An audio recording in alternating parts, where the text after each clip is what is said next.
আভাস দিচ্ছি। আমাদের নবী মুহাম্মদুর রাসূলুল্লাহ সাল্লাল্লাহু আলাইহি ওয়াসাল্লাম 1 রবিউল আউয়াল মাসে জন্মগ্রহণ করে পৃথিবীতে শুভাগমন করেছিলেন। 63 বছর পরে আরেক রবিউল আউয়াল মাসে এই পৃথিবীর থেকে বিদায় গ্রহণ করেছিলেন। 2 রবিউল আউয়ালের মধ্যবর্তী সময়কাল 63 বছর। এটা মনে রাখুন। আমাদের নবীর জন্ম 63 বছর আগে আর ওফাত 63 বছর পরে। এই জন্ম আর ওফাতের মধ্যবর্তী 63 বছরের জীবন ইতিহাস হইল আমাদের নবীর জীবন ইতিহাস। বুঝে থাকলে এবার বলুন তো, আমাদের নবীর জীবন ইতিহাসটা কত বছরের? 63 বছর। এই 63 বছরের জীবন ইতিহাসের যে কোনো মুহূর্তের যে কোনো আলোচনার দ্বারা নফল বন্দেগীর সওয়াব হয়। নবী কিভাবে জন্ম হয়েছিলেন সেই আলোচনার দ্বারাও নফল বন্দেগীর সওয়াব হয়। নবী কিভাবে খাওয়া দাওয়া করতেন তার আলোচনার দ্বারাও নফল বন্দেগীর সওয়াব হয়। নবী কিভাবে ঘুমাইতেন সে আলোচনার দ্বারাও নফল বন্দেগীর সওয়াব হয়। এমনকি নবীর পেশাবের আলোচনা করলেও নফল বন্দেগীর সওয়াব হয়। নবীর পায়খানার আলোচনা করলেও নফল বন্দেগীর সওয়াব হয়। তাহলে নবীর জীবন যেমন সৃষ্টির শ্রেষ্ঠ বলে পবিত্র, ঠিক তেমনিভাবে নবীর জীবন ইতিহাসের প্রতিটি মুহূর্ত সৃষ্টির শ্রেষ্ঠ মর্যাদার অধিকারী এবং পবিত্র। তাই আমাদের নবীর এই 63 বছরের জীবন ইতিহাস সম্পর্কে শোনা, জানা, বোঝা এবং মোটামুটিভাবে স্মরণ রাখা সমস্ত উম্মত হিসাবে সমস্ত মুসলমানের দায়িত্ব নয় কি? উম্মত হিসাবে সকল মুসলমানের দায়িত্ব। যে নবীকে বিশ্বাস করার কারণে আমি মুসলমান, এই নবীর জীবন ইতিহাসটা মোটামুটিভাবে জানা আমাদের দায়িত্ব। 63 বছরের জীবন ইতিহাসকে প্রধান 3 ভাগে বিভক্ত করা হয়েছে। 63 বছরের জীবন ইতিহাসের 3টি অধ্যায় আছে। এক এক অধ্যায়ের এক একটা বৈশিষ্ট্য আছে। প্রথম অধ্যায় হল ওহী নাজিল হওয়ার পূর্ববর্তী 40 বছরের জীবন ইতিহাস। সিরাতুন নবীর এই 40 বছরের প্রথম অধ্যায়ের নাম, শিরোনাম হলো কাবলান নবুওয়াত। তারপরে ওহী নাজিল শুরু হওয়ার পর থেকে মক্কা শরীফে অবস্থান করেছেন আরো 13 বছর। এই 13 বছরের দ্বিতীয় অধ্যায়ের সিরাতুন নবীর দ্বিতীয় অধ্যায়ের নাম হলো, শিরোনাম হলো মক্কি জিন্দেগি। 13 বছর পরে মক্কা শরীফ থেকে হিজরত করে মদিনা শরীফ গিয়ে সেখানে অবস্থান করেছিলেন আরো 10 বছর। তৃতীয় অধ্যায়ের এই 10 বছরের সিরাতুন নবীর অংশকে এর শিরোনাম হলো মাদানী জিন্দেগি। কাবলান নবুয়তের 40 বছর, মক্কি জিন্দেগির 13 বছর। 40 আর 13 53, আর মাদানী জিন্দেগির 10 বছর, 53 আর 10, এই হলো 63 বছরের জীবন ইতিহাস। বুঝে থাকলে বলুন তো, 63 বছরের জীবন ইতিহাসের অধ্যায় কটা? 3টা। প্রথম অধ্যায় 40 বছরের, দ্বিতীয় অধ্যায় 13 বছরের, তৃতীয় অধ্যায় 10 বছরের। প্রথম অধ্যায়ের হেডিং কাবলান নবুয়ত, দ্বিতীয় অধ্যায়ের শিরোনাম মক্কি জিন্দেগি, তৃতীয় অধ্যায়ের শিরোনাম মাদানী জিন্দেগি। প্রথম অধ্যায়ের 10 বছর আর দ্বিতীয় অধ্যায়ের 13 বছর হলো 53 বছর, আর তৃতীয় অধ্যায়ের 10 বছরে হলো 63 বছর। এই 3 অধ্যায়ের 3টা বৈশিষ্ট্য আছে। 3 অধ্যায়ের 3টা বৈশিষ্ট্য বলেই আজকের মতো আমার কথা আপনাদের সামনে শেষ করার চেষ্টা করবো ইনশাআল্লাহ। 40 বছর প্রথম অধ্যায়ের 40 বছরের বৈশিষ্ট্য হলো নবী জন্মের পর থেকে কুরআন নাজিল শুরু হওয়ার পূর্ব পর্যন্ত এই 40 বছরের জীবন ইতিহাস এর বৈশিষ্ট্য হলো নবীর জন্য নবুয়তের দলিল। এই কথাটা বুঝেন আর না বুঝেন মনে রাখেন। প্রথম অধ্যায়ের 40 বছরের জীবন ইতিহাসের বৈশিষ্ট্য হলো নবীর জন্য নবুয়তের দলিল। এই 40 বছর অনেকগুলি ঘটনা নবীর মাধ্যমে ঘটাইছেন আল্লাহ। তিনি যে নবী ছিলেন এই কথার দলিল প্রমাণ হিসাবে, তিনি যে নবী ছিলেন এই কথার দলিল প্রমাণ। ওহী নাজিল শুরু হওয়ার পর থেকে 13 বৎসরের মক্কি জিন্দেগি আর 10 বৎসরের মদনী জিন্দেগি, এই 23 বৎসরের জীবন ইতিহাস হইল উম্মতের জন্য শরীয়তের দলিল। ওহী নাজিল হওয়ার আগের 40 বৎসর নবীর জন্য নবুয়তের দলিল। ওহী নাজিল শুরু হওয়ার পরবর্তী 23 বৎসর উম্মতের জন্য। বুঝেন আর না বুঝেন এই হেডিংগুলি মনে রাখেন। 40 বৎসরের জীবন ইতিহাসের বৈশিষ্ট্য নবীর জন্য নবুয়তের দলিল, আর 23 বৎসরের জীবন ইতিহাসের বৈশিষ্ট্য উম্মতের জন্য শরীয়তের দলিল। এবার আমরা এই দুইটা কথা বোঝার চেষ্টা করি। কোন লোকের জীবন ইতিহাস শুরু হয় জন্মের পূর্ব থেকে না জন্মের পর থেকে না জন্ম থেকে? হ্যাঁ, জন্ম থেকে জীবন ইতিহাস শুরু হয়। তাইলে 23 বৎসরের 63 বছরের পবিত্র জিন্দেগি নবীর জন্ম থেকে শুরু হলো। কোথা থেকে শুরু হইল? জন্ম থেকে। আমাদের নবীর জন্মকে মিলাদুন নবী বলা হয়। আমাদের নবীর জন্মকে কি বলা হয়? মিলাদুন নবী বলা। এখান থেকে 63 বছরের জীবন ইতিহাস শুরু। এখান থেকে 63 বছরের জীবন ইতিহাস শুরু। নবীর মা আমেনা বলেন, মেয়ে লোকেরা গর্ভবতী হলে যে সমস্ত অস্বস্তি ভাব, যে সমস্ত অশান্তি আর কষ্ট হয় গর্ভবতী মাদের, আমার এই মুহাম্মদ নামের সন্তান আমার গর্ভে থাকাকালে তার কিছুই টের পাইনি। সন্তান মায়ের গর্ভে থাকলে 9 মাস পর্যন্ত মায়ের কোনো কষ্ট হয় না। নবীর মা আমেনা বলেন, আমি কোনো রকমের কষ্ট টের পাই। এটা কি অনুসরণ করা কোনো উম্মতের পক্ষে সম্ভব? তাহলে নবীর জন্ম উম্মতে অনুসরণ করতে পারবে না, পালন করতে পারবে না। নবীর জন্ম মিলাদুন নবী অনুসরণীয় নয়, পালনীয় নয়, আলোচ্য। অনুসরণ করার মতো না আলোচনা করার মতো? আলোচনা করতে পারবেন, অনুসরণ করতে পারবেন না। আমাদের নবী মায়ের গর্ভ থেকে জন্মগ্রহণ করেছিলেন খতনা করা অবস্থায়। খতনা বুঝেন?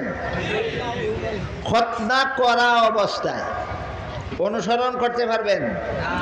পারবে কোনো মানব সন্তান নবীর জন্মের এই অংশটা অনুসরণ করতে? তাহলে মিলাদুন নবী পালন করা যায়?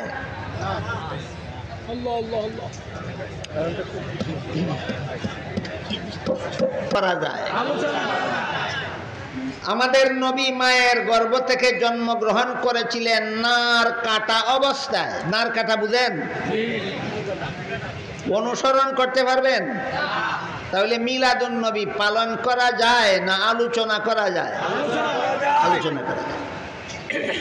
আমাদের নবী যেই মুহূর্তে জন্মগ্রহণ করেছিলেন সেই মুহূর্তে কুরাইশ বংশের মূর্তি পূজারীরা বড় বড় পূজার মূর্তিদেরকে কাবাঘরের ভিতরে দাঁড় করিয়ে রেখেছিল।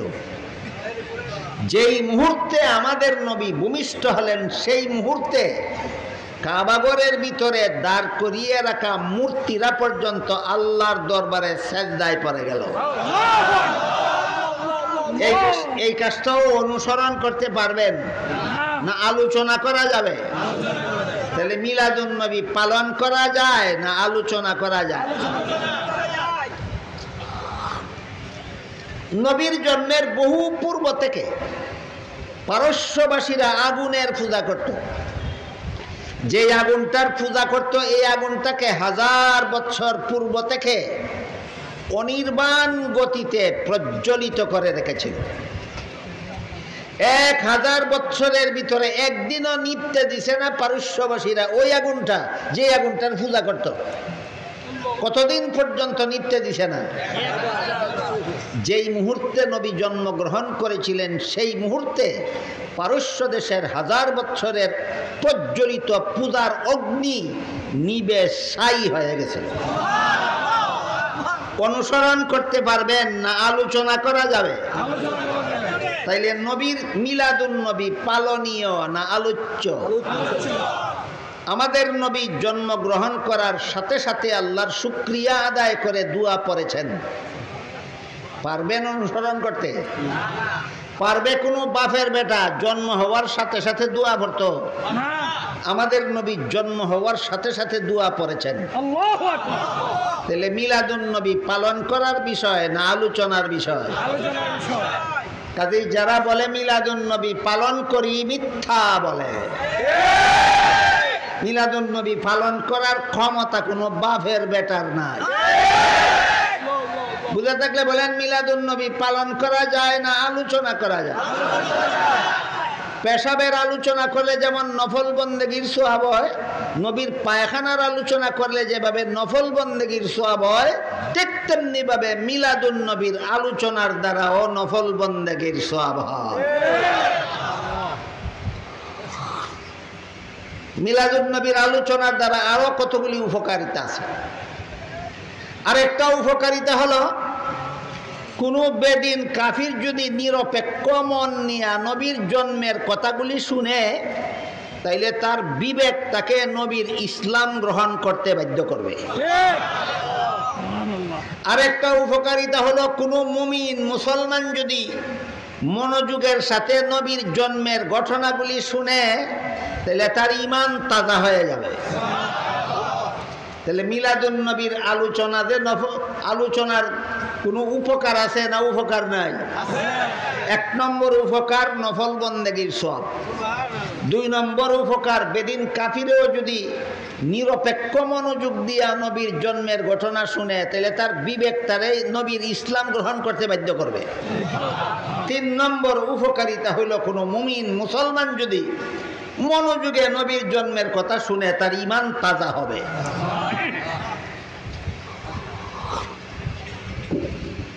এরপর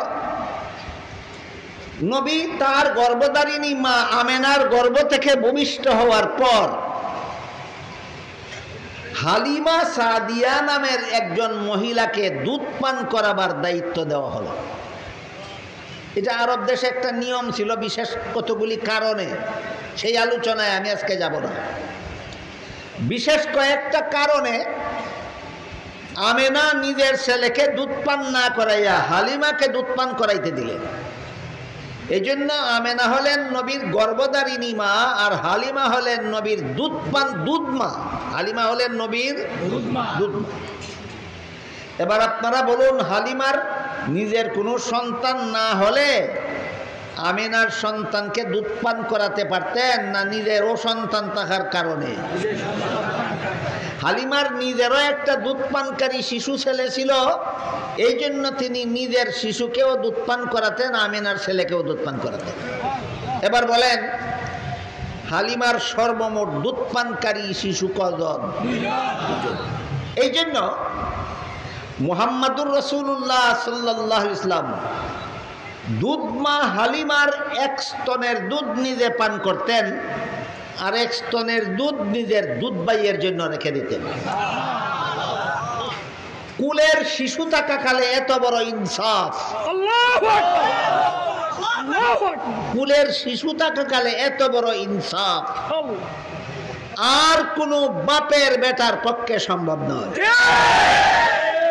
ঘটনাটা কার জন্য, কিসের দলিল? নবীর জন্য, তিনি যে নবী ছিলেন এই কথার দলিল। জন্মকালীন ঘটনাগুলি কার জন্য, কিসের দলিল? নবীর জন্য, নবুয়তের দলিল। উম্মতের জন্য অনুসরণীয় নয়। উম্মতের জন্য অনুকরণীয় নয়। উম্মত চেষ্টা করলেও এইগুলি অনুসরণ করতে পারবে না, অনুকরণ করতে পারবে। মুহাম্মাদুর রাসূলুল্লাহ সাল্লাল্লাহু আলাইহি ওয়াসাল্লাম কুলের শিশু থাকাকালেও উলঙ্গ হননি।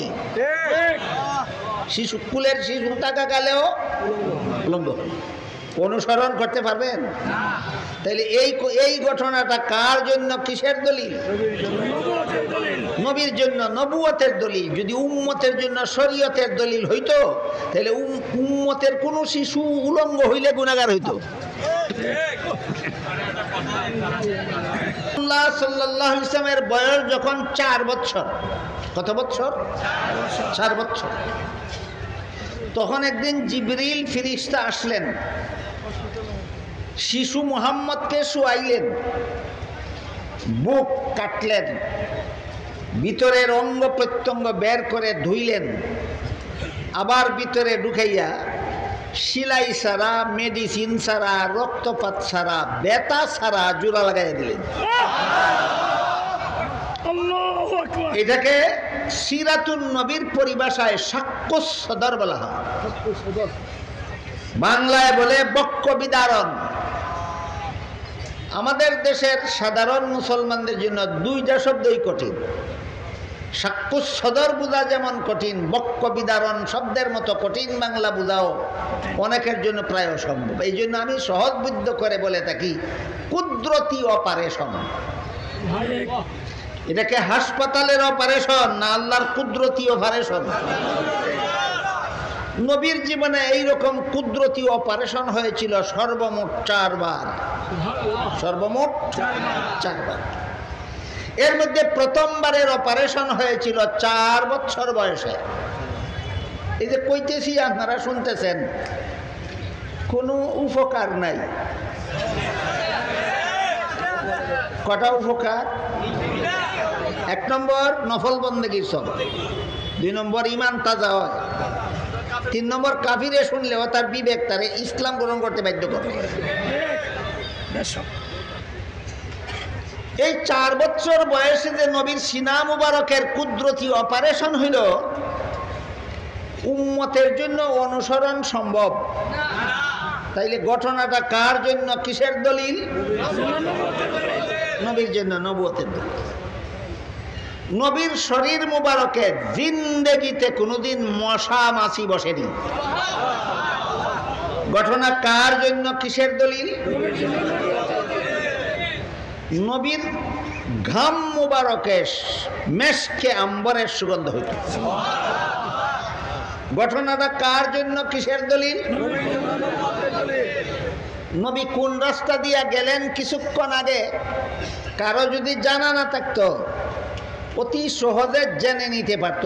যেই রাস্তার বাতাসের মধ্যে সুগন্ধ পাওয়া যায়, নবীর শরীরের সুগন্ধ অনেক পর্যন্ত সেই রাস্তার বাতাস মুখরিত হয়ে যাচ্ছে।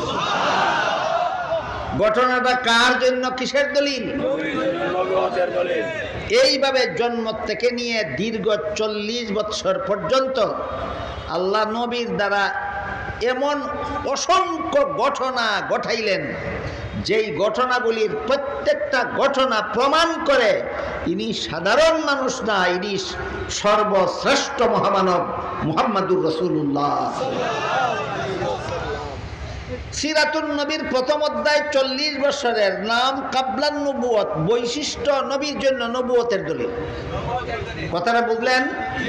সিরাতুন নবীর প্রথম অধ্যায় 40 বছরের, নাম কাবলান নবুয়ত, বৈশিষ্ট্য নবীর জন্য নবুয়তের দলিল। নবী যদি খোলা আকাশের নিচে চলাফেরা করতেন আর রোদ নবীর গায়ে লাগলে যদি নবীর কষ্ট হইতো, তাহলে আকাশের মেঘের খণ্ড নবীর মাথা মুবারকের উপর ছায়া দিয়া দিয়া নবীর সাথে সাথে যেত। বুঝে থাকলে বলেন ঘটনাটা কার জন্য, কিসের দলিল? এবার বুঝলেন নবীর জন্য নবুয়তের দলিল কারে কয়? যে নবীর যে ঘটনা উম্মতে অনুসরণ করতে পারবে না, পারবে না? পারবে না তো এমন ঘটনা আল্লাহ ঘটাইলেন কেন? দুনিয়াবাসী যেন বুঝতে পারে এই ঘটনায় প্রমাণ করে ইনি নবী। খোলা আকাশের নিচে বসা থাকতেন, দাঁড়িয়ে থাকতেন, এমতাবস্থায় যদি আকাশের সূর্যের আলো নবীর দেহ মুবারকের জন্য কষ্টদায়ক হইত, তাইলে আশপাশের গাছের ডালপালা লতা পাতা নুইয়া নবীর মাথা মুবারকের উপর ছায়া দিয়া দাঁড়াইয়া থাকত। এতক্ষণের কথা বুঝা থাকলে বলুন, এই ঘটনাটা কার জন্য, কিসের দলিল? এই রকম 40 বৎসরের জীবন ইতিহাসকে আল্লাহ নবীর জন্য নবুয়তের দলিল বানাইলেন। এই 40 বৎসরের ভিতরে আল্লাহ নবীকে বলেননি যে আপনাকে নবী বানাইলাম, মানুষের কাছে ঈমানের দাওয়াত নিয়ে যান, একদিনও বলেননি। শুধু মানুষের সমাজে বসবাস করতে দিলেন। কেন? আল্লাহ ভবিষ্যৎ জানেন না, জানেন না? আল্লাহ জানেন যেই দিন মুহাম্মাদুর রাসূলুল্লাহ ঘোষণা দেওয়া হবে, সেই দিনই সমাজের বড় বড় নেতারা প্রশ্ন করে বলবে, কেমনে নবী হইল? আবু জাহাল প্রশ্ন করবে, মুহাম্মদ আমাদের মধ্যে জন্ম হইল, আমাদের মধ্যে জীবন যাপন করলো, আমাদের মধ্যে বিয়া শাদী করলো, সংসার ছেলে মেয়ে বউ পুত্র লালন পালন করলো, হাট বাজার করলো, ব্যবসা বাণিজ্য করলো, আমাদের সাথে চলাফেরা করলো, নবী কেমনে হইল? এই প্রশ্ন আবু জাহাল করবে আল্লাহ জানেন, এই প্রশ্ন আবু লাহাব করবে আল্লাহ জানেন, এই প্রশ্ন সমাজের সমস্ত মূর্তি পূজারীরা করবে আল্লাহ জানেন। কেমনে নবী হইল? আল্লাহ 40 বছরের জীবন ইতিহাসকে, এই জীবন ইতিহাসে অজস্র ঘটনা ঘটাইয়া রাখছেন। যখন প্রশ্ন করবে কেমনে নবী হইল, 40 বছরের জীবন ইতিহাস নীরব ভাষায় জবাব দিবে, এমনে নবী হইল।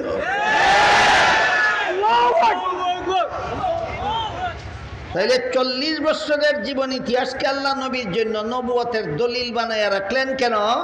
যখন নবুয়তের ঘোষণা দেওয়া হবে, বেঈমানেরা যখন জিজ্ঞাসা করবে কেমনে নবী হইল, আর কেউ নিজের মুখের ভাষায় বলতে হবে না, 40 বছরের জীবন ইতিহাস নীরব ভাষায় জবাব দেবে, এমনে নবী হইল। এর নাম নবীর জন্য নবুয়তের দলিল। সিরাতুন নবীর প্রথম অধ্যায় 40 বছরের নাম কাবলান নবুয়ত, বৈশিষ্ট্য। এই কথাগুলি কি আমি আপনাদেরকে বুঝাইতে পারছি? জীবনভর মনে রাখতে পারেন? আপনি শ্রেষ্ঠ নবীর শ্রেষ্ঠ উম্মত হিসাবে, আমরা শ্রেষ্ঠ নবীর শ্রেষ্ঠ উম্মত হিসাবে প্রতিটি মুসলমানের জানা থাকা দরকার সিরাতুন নবীর পবিত্র জীবন ইতিহাসের প্রথম অধ্যায় 40 বছরের নাম কাবলান নবুয়ত, বৈশিষ্ট্য, নবীর জন্য নবুয়তের দলিল। এখানে একটা প্রশ্ন আছে, সেটা হলো নবী জীবনে প্রথম বিয়ে করেছিলেন 25 বছর বয়সে। নবী জীবনের প্রথম বিয়ে করেছিলেন 25 বছর বয়সে। আপনারা কি জানেন উম্মতের জন্য বিয়ে করা নবীর সুন্নত কিনা? বিয়ে করেছিলেন কত বছর বয়সে? তাইলে নবী 25 বছর বয়সে যে বিয়ে করলেন, এটা কি প্রথম অধ্যায়ের পরে না প্রথম অধ্যায়ের ভিতরে? প্রথম অধ্যায়ের ভিতরের ঘটনা যদি উম্মতের জন্য শরীয়তের দলিল না হয়, শুধু নবীর জন্য নবুয়তের দলিল হয়, তাহলে এই প্রথম অধ্যায়ে নবী বিয়ে করেছেন, এই বিয়ে উম্মতের জন্য সুন্নত হইল কিভাবে? প্রশ্ন বুঝলেন কিনা? প্রশ্নের জবাব হইল সিরাতুন নবীর প্রথম অধ্যায়ে নবী জীবনের প্রথম বিয়ে করেছিলেন, এই জন্য বিয়ে করা উম্মতের জন্য নবীর সুন্নত হয়নি, বরং ওহী নাযিল শুরু হওয়ার পরের জীবনে নবী উম্মতকে বলে দিয়েছেন, ইয়া মাশারাশ শাবাব মান ইসতাতা মিনকুমুল বাআতা ফালইয়াতাযাওয়াজ, হে যুব সম্প্রদায়, তোমাদের যারা দৈহিক এবং আর্থিক সামর্থ্য রাখো তোমরা বিয়ে করো। নবীর ওই কথার কারণে বিয়ে করা উম্মতের জন্য নবীর সুন্নত হয়েছে, প্রথম অধ্যায়ের ঘটনার কারণে নয়। আরেক হাদিসে নবী বলেন, আন নিকাহু মিন সুন্নতি ওয়ালা রাহবানিয়্যাতা ফিল ইসলাম, বিবাহ বন্ধনে আবদ্ধ হওয়া আমি নবীর সুন্নত, বৈরাগ্য জীবনযাপন করা ইসলামে নাই। সেই হাদিসের দ্বারা বিয়ে করা নবীর সুন্নত সাব্যস্ত হয়েছে। 40 বছরের প্রথম অধ্যায়ে নবী বিয়ে করেছিলেন, এই জন্য বিয়ে করা নবীর সুন্নত হয়নি। নবীর বিয়ের মধ্যেও নবীর জন্য নবুয়তের দলিল আছে। নবীর বিয়ের মধ্যেও নবীর জন্য নবুয়তের দলিল আছে। বুঝবেন, বলবো একটু। আল্লাহ পবিত্র কোরআনে নবীর উম্মতের জন্য একত্রে 4টির বেশি বিয়ে করা নিষিদ্ধ করে দিয়েছে।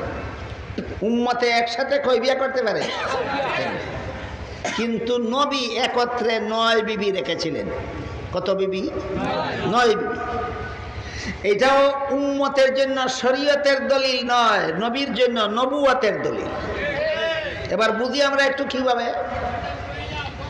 এক হাদিসে উল্লেখ আছে, আল্লাহ পাক রব্বুল আলামিন নবীর শরীর মুবারকে 4000 বাহাদুর পুরুষের যৌন শক্তি দান করেছিলেন। কতজন? 4000। এবার আপনারা বলুন, একটা পুরুষ যদি 4টা বউ রাখার অধিকার রাখে, 4000 পুরুষে কত বউ রাখার অধিকার রাখে? 16000। যুক্তিসঙ্গতভাবে আমাদের নবী 16000 বিবি রাখার অধিকারী ছিলেন। রাখছেন মাত্র 9 জন। 16000 বিবি যা দরকার, তিনি মাত্র 9 জন রাখেন কেন? প্রশ্ন জাগে কিনা? এটা কি বেশি হয়ে গেল না পরিমাণ থেকে অনেক কম? কেন এমন করলেন? এই প্রশ্নের জবাব হলো, আমাদের নবী নিজের যৌবনের ক্ষুধা নিবারণের জন্য একটি বিয়েও করেননি। সবগুলি বিয়ে করেছেন একমাত্র উম্মতের স্বার্থে। নবীর বিয়ে ছিল যৌবনের ক্ষুধা নিবারণের জন্য না উম্মতের স্বার্থে? উম্মতের স্বার্থে। উম্মতের স্বার্থটা কি একটু বলবো। এক হাদিসে রাসূল বলেন, ইন্নামা আনা বুইস্তু মুআল্লিমা, আল্লাহ আমাকে উম্মতের শিক্ষক বানিয়ে পাঠিয়েছেন। নবী উম্মতের জন্য কি? শিক্ষক। উম্মতের পুরুষের জন্য নবী শিক্ষক, উম্মতের নারীদের জন্য নবী শিক্ষক। কিন্তু নারীদের জীবনে এমন অনেকগুলি বিষয় আশয় আছে যেগুলি কোনো পুরুষ শিক্ষকের কাছে শিখতে যাওয়া লজ্জার ব্যাপার। যারা বুঝেন তো বুঝেনি, যারা বুঝেন না তাদেরকে বোঝানোর দরকারও নেই। তারপরেও যদি কারো মনে কৌতূহল বাকি থাকে যে মহিলাদের জীবনে এমন কি বিষয় আছে যা পুরুষ শিক্ষকের কাছে শিখতে যাওয়া লজ্জার ব্যাপার, যেমন ধরুন মহিলাদের মাসিকের কথা। মাসিক সম্পর্কে ইসলামের কিছু বিধিবিধান আছে কিনা? মহিলাদের মাসিকের ব্যাপারে ইসলামের কিছু বিধিবিধান আছে।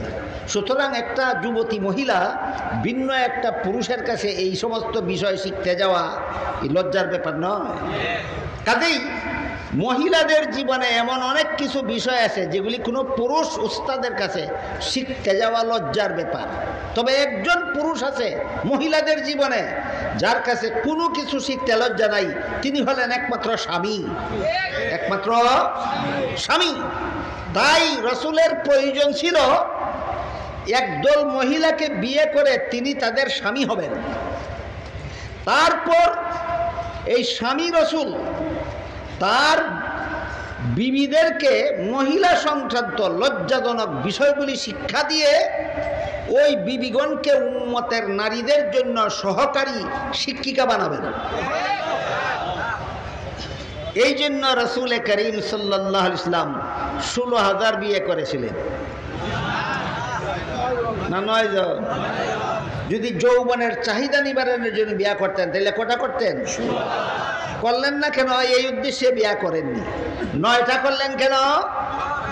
উম্মতের মহিলাদের জন্য একদল সহকারী শিক্ষিকা বানাবার উদ্দেশ্যে। আর উম্মতের মহিলাদের জন্য সহকারী শিক্ষিকা হওয়ার যোগ্যতা সবচেয়ে বেশি ছিল একটা শিশু মেয়ের মধ্যে। উম্মতের মহিলাদের জন্য সহকারী শিক্ষিকা হওয়ার যোগ্যতা সবচেয়ে বেশি ছিল 6 বছরের একটা শিশুর মধ্যে।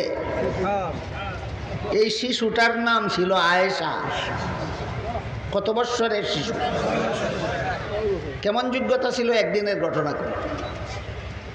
শিশু আয়েশা রাস্তার পাশে বসে পুতুল দিয়ে খেলা খেলতেছিলেন। ছোট ছোট ছেলে মেয়েরা রাস্তার পাশে বসে খেলাধুলা করে না, তো আয়েশা পুতুল দিয়ে খেলতেছিলেন। আয়েশার একটা ঘোড়ার পুতুল ছিল, তবে সেই ঘোড়ার পুতুলের মধ্যে পাখা লাগানো ছিল। পাখা, পাখা বুঝেন? পাখির পাখার মতো। সেই রাস্তা দিয়ে রসুল যাচ্ছিলেন। আয়েশার বয়স কত? রসুল যখন দেখলেন একটা শিশু মেয়ে 6 বছরের এমন একটা গুড়ার পুতুলের দ্বারা খেলে যে গুড়ার ফাঁকা আছে, তখন রসুল কৌতুক করে শিশুকে জিজ্ঞাসা করলেন, আয়েশা, গুড়ার তো পাকা থাকে না, তোমার গুড়ার পাকা হলো কিভাবে? শিশু আয়েশা জবাব দেয়, সুলাইমান আলাইহিস সালামের ঘোড়ার যদি পাখা থাকতে পারে, আমার ঘোড়ার পাখা থাকতে পারবে না কেন? এবার বলুন, রসুলের সহকারী শিক্ষিকা হওয়ার যোগ্যতা সবচেয়ে বেশি ছিল কার মধ্যে? একটা শিশুর মধ্যে। কত বছরের? 600 বছর। রসুল দেখলেন যে আমার উম্মতের মহিলাদের জন্য সহকারী শিক্ষিকা হওয়ার যোগ্যতা সবচেয়ে বেশি এই শিশুটার মধ্যে আছে। এই জন্য রসুল এই শিশুটাকে বিয়ে করেছিলেন। আমার কথা বুঝে থাকলে বলুন, 6 বছরের শিশু স্বামীর ঘর করার যোগ্য? বুঝে শুনে কই? 6 বছরের শিশু স্বামীর ঘর করার যোগ্য? এই শিশুটার স্বামী হলেন কেন রাসূল? ঘর করাবার জন্য না, উম্মতের শ্রেষ্ঠ সহকারী শিক্ষিকা বানাবার জন্য। আয়েশা ছিলেন সর্বশ্রেষ্ঠ সহকারী শিক্ষিকা নবীর ঘরে। তাইলে নবীর বিয়াগুলিও নবীর জন্য নবুয়তের দলিল। তা না হইলে তিনি 16,000 বিয়া করতেন। কত হাজার বিয়া করতেন? 16,000 বিয়া। আয়েশার মধ্যে যে নবীর সহকারী শিক্ষিকা হওয়ার যোগ্যতা সবচেয়ে বেশি ছিল, এর একটা প্রমাণ একটা ঘটনার দ্বারা বলি, শুনবেন?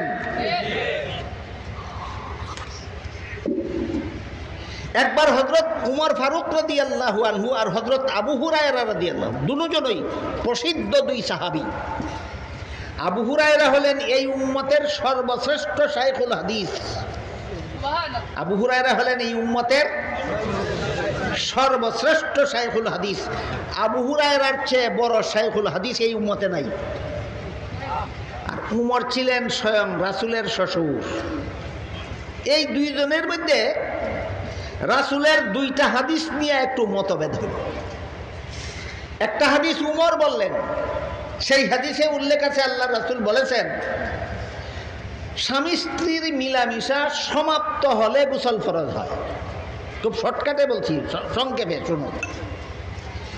হযরত উমর বলেন, রাসূল হাদিসে বলেছেন স্বামী স্ত্রীর মিলামিশা শেষ হইলে গোসল ফরজ হয়। আবু হুরায়রা বলেন, আমি রাসূলের কাছে হাদিস শিখেছি স্বামী স্ত্রীর মিলামিশা শুরু হওয়া মাত্রই গোসল ফরজ হয়। এখন তোমার মিলামিশা শেষ হইলে হইল, না হইলে নাই। 2 হাদিস একরকম না 2 রকম? আবু হুরায়রা বলেন, উমর, আমি রাসূলের কাছ থেকে নিজে শিখছি সহবাস শুরু হওয়া মাত্রই গোসল ফরজ হইয়া যায়, কাজে আমি আপনার কথা মানি না। উমর বলেন, আবু হুরায়রা, আমি রাসূলের কাছ থেকে শিখছি সহবাস শেষ হইলে গোসল ফরজ হয়, আমিও আপনার কথা মানি না। হইল মীমাংসা না অমীমাংসিত রইল? তখন হযরত উমর মীমাংসার জন্য একটা প্রস্তাব করলেন। বলেন, আবু হুরায়রা শোনো, তুমি আমি ঝগড়া করে লাভ নাই, এটা তো স্বামী স্ত্রীর ব্যাপার। আমার মেয়ে হাফসাকে রসুলের কাছে বিয়া দিছি, রসুল হইলেন আমার মেয়ের স্বামী আর আমার মেয়ে হইল রসুলের স্ত্রী। নিশ্চয়ই আমার মেয়ে হাফসা রসুলের কাছে গিয়া এর সমাধান শিক্ষা রাখবে, চলো আমরা হাফসার কাছে যাই। তারা কয়েকজনে মিলে হাফসার কাছে গিয়া ঘটনা কইলেন। 2 জনের 2 রকম হাদিস, কোনটা ঠিক কোনটা বেঠিক। হাফসা বলেন, এই 2 হাদিসের বিরুদ্ধ মীমাংসা করার যোগ্যতা আমার মধ্যে নাই, এটার সঠিক মীমাংসা যদি তোমরা পেতে চাও ওই শিশুর কাছে যাও। মনে আছে শিশুটা? শিশুর কাছে গেলেন, রসুলের শিশু স্ত্রী কে? ঘটনা যখন বললেন, আয়েশা বলেন, শুনুন উমর, আপনি যে রসুলের কাছ থেকে হাদিস শিখছেন সহবাস শেষ হইলে গোসল ফরজ হয়, এটা রসুল বলেছিলেন কিছুদিনের জন্য একটা অস্থায়ী বিধান হিসাবে। সহবাস শেষ হইলে গোসল ফরজ হয়, এই কথাটা যে রসুল বলেছিলেন স্থায়ী বিধান না একটা অস্থায়ী বিধান? কিছুদিনের জন্য, মেয়াদি বিধান।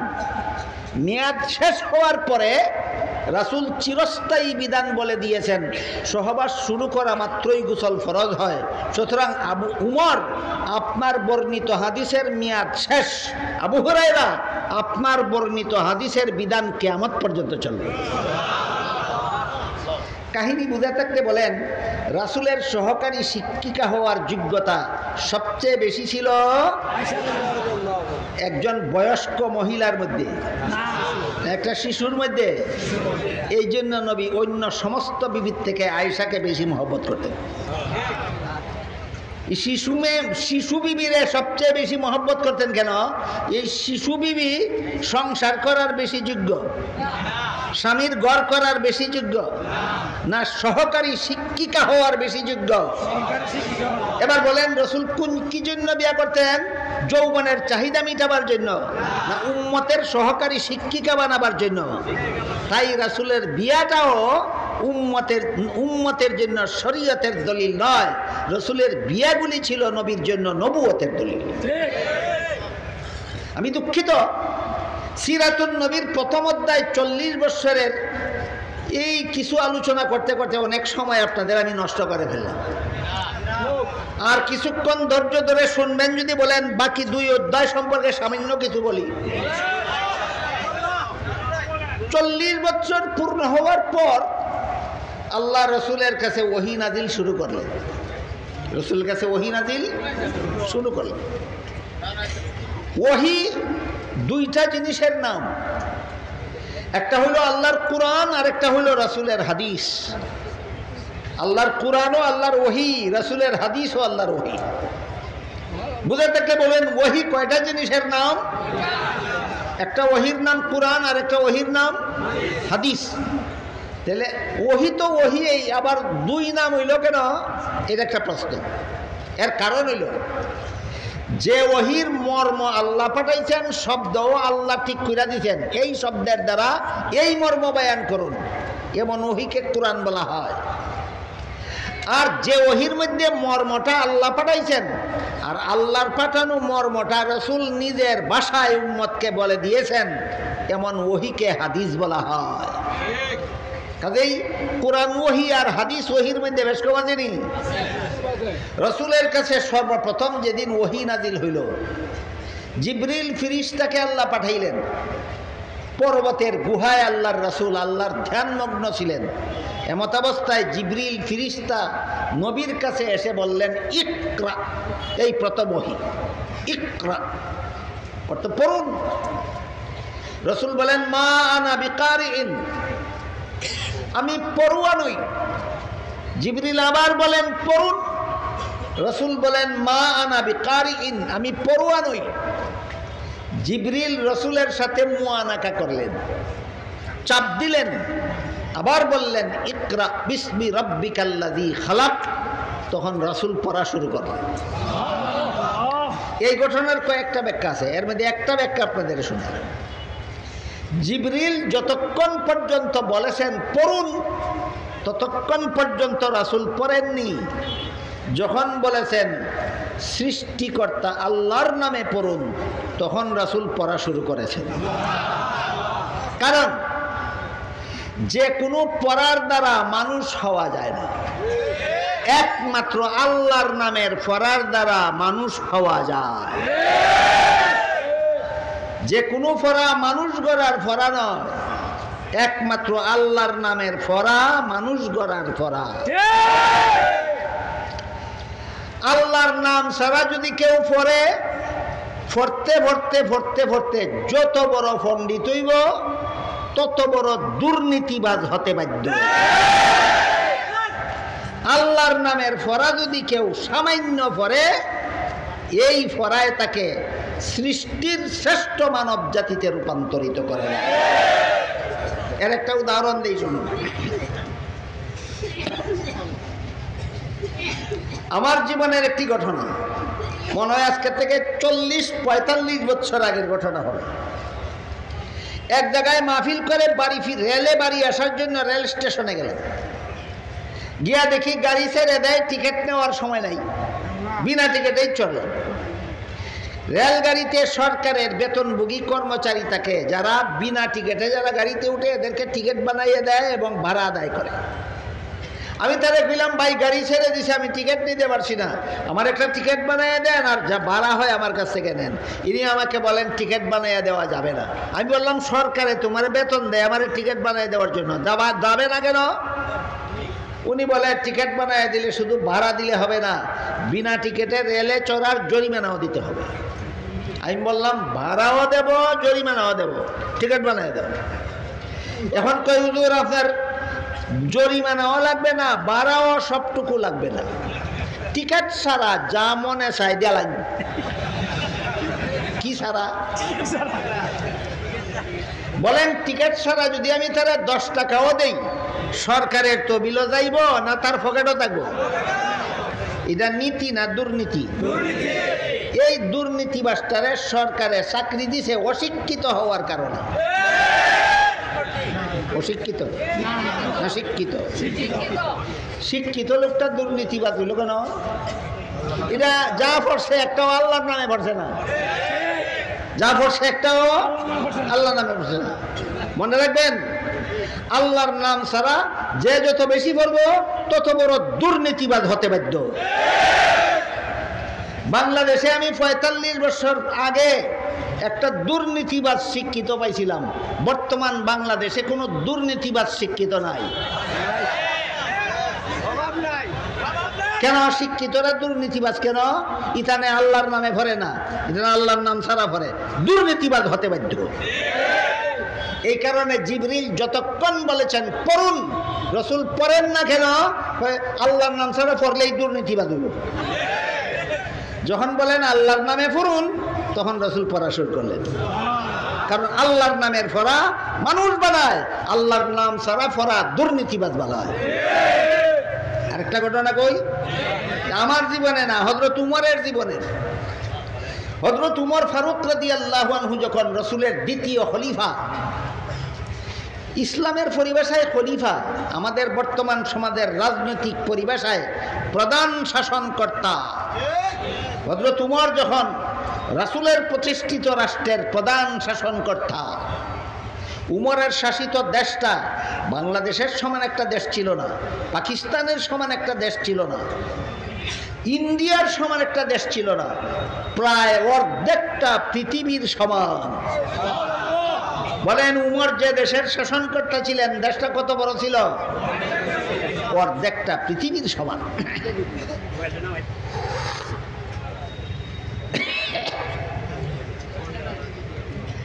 এই উমর প্রধান শাসনকর্তা মনোনীত হওয়ার পরে রাত্রে ঘোরাফেরা করে দেখতেন যে আমার দেশের কোনো নাগরিক খাদ্য পাওয়ার বাকি রইল কিনা, আমার দেশের কোনো নাগরিক নিয়ম শৃঙ্খলা লঙ্ঘন করে না মান্না চলে, এগুলি তদন্ত করতেন। একদিন রাতে ঘোরাফেরা করতে করতে করতে করতে একটা কুঁড়েঘরের সামনে গিয়া শুনলেন একটা মহিলা চুলার মধ্যে সাদা পানি বসাইয়া জাল দিতেছে, আর তার কতগুলি বাচ্চা খাওয়ার জন্য কাঁদতেছে। আর মহিলা বাচ্চাদেরকে বলে, তোমরা ঘুমাও, আমি রান্না করতেছি, রান্না হইলে পরে তোমাদেরকে ঘুম থেকে জাগাইয়া খাওয়াবো। খলিফা ওমর ডাক দিলেন, কে আছো ঘরত? দুয়ার করলো। একটা বিধবা মহিলা দুয়ার করলো। জিজ্ঞাসা করলেন, তুমি কি রাঁধতেছো আর তোমার বাচ্চারা কাঁদে কেন? মহিলা কয়েক জবাব দিমু পরে। আমি শুনছি উমর প্রধান শাসনকর্তা হয়েছে। এই উমর আমার কিছুদিন হয় স্বামী মারা গেল, আমি বিধবা, আমার পরিবারে উপার্জন করার কেউ নাই, এতিম বাচ্চারা খাওয়ার জন্য কাঁদতেছে, আর মিশামিশি সাদা পানি চুলায় বসাইয়া রাঁধতেছি, যে জাল দিতেছি, আশায় আশায় যেন বাচ্চারা ঘুমাইয়া যায়, এই আশায় আমার মতো বিধবা মহিলার আর এতিম বাচ্চাদের পেটের বুকের খবর নিতে আসলো না খলিফা উমর। সুতরাং উমর এই দেশের খলিফা হওয়ার যোগ্য নয়, তোমার মতো মুসাফির এই দেশের খলিফা হওয়ার যোগ্য। কারে কয়, কারে কয়? চিন্না কইছে খলিফা উমর বিধবা মহিলার মুখে এই কথা শুনিয়া গুলাম সাথে নিয়ে খাদ্য গুদামে ঢুকলেন। ঢুকে কইলেন, গুলাম রে, আমার আটার বস্তা আমার ঘাড়ো তুলে দাও।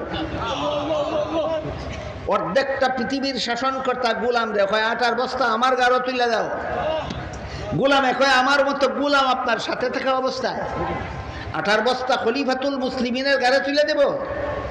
খলিফা ওমর গুলামকে জিজ্ঞাসা করেন, এই গুলাম, হাসরের মাঠে যদি আল্লাহ জিজ্ঞাসা করেন খলিফা ওমরের দেশের একটা বিধবা মহিলা আর তার এতিম বাচ্চারা না খাইয়া ঘুমাইছিল কেন, জবাব তুই দিবে না আমার দিতে হবে? গুলামে কয়, না, এই প্রশ্ন আইডা গেল বাধ্য হইয়া।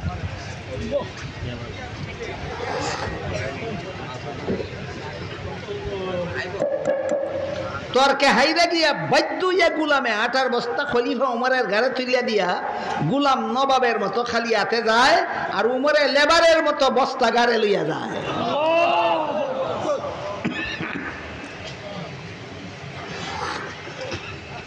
আমার দেশের একটা বিধবা মহিলা যদি